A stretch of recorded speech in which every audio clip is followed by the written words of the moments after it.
जय कुल स्वामिनी, जय कुल देवी देवता। नमस्कार श्रोतागण। आज हम निर्जला एकादशी की कथा के बारे में जानेंगे, जिसे भीमसेन एकादशी के नाम से भी जाना जाता है। हिंदू पंचांग के अनुसार ज्येष्ठ शुक्ल पक्ष की एकादशी तिथि का शुभारंभ 30 मई 2023 को दोपहर 1:07 तक रखा जाएगा। वहीं इस तिथि का समापन 31 मई दोपहर 1:45 पर होगा। उदया तिथि के अनुसार यह व्रत 31 मई 2023 बुधवार को रखा जाएगा। व्रत का पारण अगले दिन यानी 1 जून को सुबह 5:24 से सुबह 8:10 के बीच किया जाएगा, अर्थात उपवास इसी समय के बीच छोड़ा जाएगा। एकादशी की व्रत कथा सुनते समय मन में श्री हरि विष्णु देव का जाप करते रहना चाहिए। आइए कथा सुनते हैं। ज्येष्ठ मास के शुक्ल पक्ष की एकादशी तिथि के दिन निर्जला एकादशी अर्थात भीमसेन एकादशी का व्रत रखा जाता है।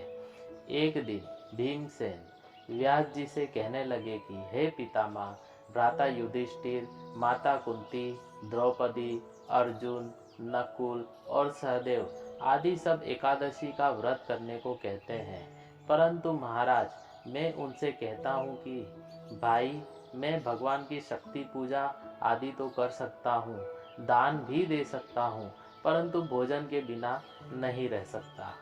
इस पर व्यास जी कहने लगे कि हे भीमसेन, यदि तुम नरक को बुरा और स्वर्ग को अच्छा समझते हो तो प्रति मास की दोनों एकादशियों को अन्न मत खाया करो। भीम कहने लगे कि हे पितामह, मैं तो पहले ही कह चुका हूँ कि मैं भूख सहन नहीं कर सकता। यदि वर्ष भर में कोई एक ही व्रत हो तो वह मैं रख सकता हूँ, क्योंकि मेरे पेट में वृक नाम वाली अग्नि है, सो मैं भोजन किए बिना नहीं रह सकता। भोजन करने से वह शांत रहती है, इसलिए पूरा उपवास तो क्या, एक समय भी बिना भोजन किए रहना कठिन है। अतः आप मुझे कोई ऐसा व्रत बताइए जो वर्ष में केवल एक ही बार करना पड़े और मुझे स्वर्ग की प्राप्ति हो जाए। श्री व्यास जी कहने लगे कि हे पुत्र, बड़े बड़े ऋषियों ने बहुत शास्त्र आदि बनाए हैं, जिनसे बिना धन के थोड़े परिश्रम से ही स्वर्ग की प्राप्ति हो सकती है। इसी प्रकार शास्त्रों में दोनों पक्षों की एकादशी का व्रत मुक्ति के लिए रखा जाता है। व्यास जी के वचन सुनकर भीमसेन नरक में जाने के नाम से भयभीत हो गए और कांप कर कहने लगे कि अब मैं क्या करूं? मास में 2 व्रत तो मैं कर नहीं सकता। हाँ, वर्ष में एक व्रत करने का प्रयत्न अवश्य कर सकता हूँ। अतः वर्ष में एक दिन व्रत करने से यदि मेरी मुक्ति हो जाए तो ऐसा कोई व्रत बताइए। यह सुनकर व्यास जी कहने लगे कि वृषभ और मिथुन की संक्रांति के बीच ज्येष्ठ मास के शुक्ल पक्ष की जो एकादशी आती है उसका नाम निर्जला है। तुम उस एकादशी का व्रत करो। इस एकादशी के व्रत में स्नान और आचमन के सिवाय जल वर्जित है। आचमन में 6 मासे से अधिक जल नहीं होना चाहिए, अन्यथा वह मद्यपान के सदृश हो जाता है। इस दिन भोजन नहीं करना चाहिए, क्योंकि भोजन करने से व्रत नष्ट हो जाता है। यदि एकादशी को सूर्योदय से लेकर द्वादशी के सूर्योदय तक जल ग्रहण न करे तो उसे सारी एकादशियों के व्रत का फल प्राप्त होता है। द्वादशी को सूर्योदय से पहले उठकर स्नान आदि करके ब्राह्मणों का दान आदि देना चाहिए। इसके पश्चात भूखे और सत्पात्र ब्राह्मण को भोजन कराकर फिर आप भोजन कर लेना चाहिए। इसका फल पूरे 1 वर्ष की पूर्ण एकादशियों के बराबर होता है। व्यास जी कहने लगे कि हे भीमसेन, यह मुझको स्वयं भगवान ने बताया है। इस एकादशी का पुण्य समस्त तीर्थों और दानों से अधिक है। केवल एक दिन मनुष्य निर्जल रहकर सारे पापों से मुक्त हो जाता है। जो मनुष्य निर्जला एकादशी का व्रत करते हैं उनकी मृत्यु के समय यमदूत आकर नहीं घेरते, वरन भगवान के पार्षद उसे पुष्पक विमान में बिठाकर स्वर्ग को ले जाते हैं।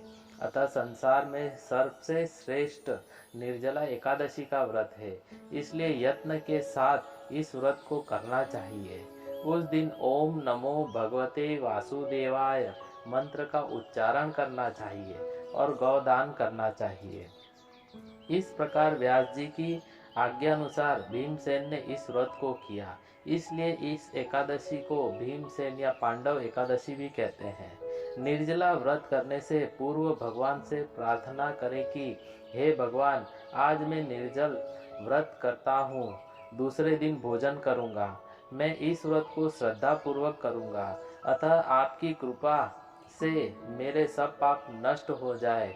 इस दिन जल से भरा हुआ एक घड़ा वस्त्र से ढककर स्वर्ण सहित दान करना चाहिए।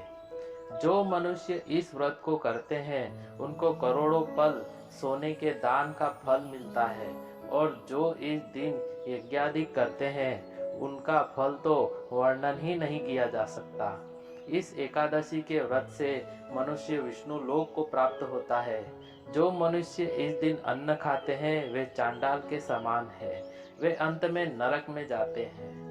जिसने निर्जला एकादशी का व्रत किया है वह चाहे ब्रह्म हत्यारा हो, मद्यपान करता हो, चोरी की हो या गुरु के साथ द्वेष किया हो, मगर इस व्रत के प्रभाव से स्वर्ग जाता है। हे कुंती पुत्र, जो पुरुष या स्त्री श्रद्धा पूर्वक इस व्रत को करते हैं उन्हें अगणित अलिखित कर्म करने चाहिए। प्रथम भगवान का पूजन, फिर गौदान, ब्राह्मणों को मिष्टान व दक्षिणा देनी चाहिए तथा जल से भरे कलश का दान अवश्य करना चाहिए। निर्जला के दिन अन्न, वस्त्र, जूती आदि का दान भी करना चाहिए। जो मनुष्य भक्ति पूर्वक इस कथा को पढ़ते हैं या सुनते हैं उन्हें निश्चय ही स्वर्ग की प्राप्ति होती है। अतः कथा संपन्न। ओम श्री हरि विष्णु देवाय नमः। आपको हमारा यह वीडियो कैसा लगा कमेंट करके जरूर बताएं। अगर आपको हमारा वीडियो अच्छा लगा हो, जानकारी अच्छी लगी हो तो कृपया दूसरे लोगों को भी शेयर जरूर करें। अच्छी जानकारी, ज्ञान अगर शेयर करते हैं तो वह भी हमारे अच्छे कर्म में गिने जाते हैं। तो कृपया लाइक करें, शेयर करें, सब्सक्राइब जरूर करें। धन्यवाद। जय कुल स्वामिनी, जय कुल देवी देवता, जय श्री राम।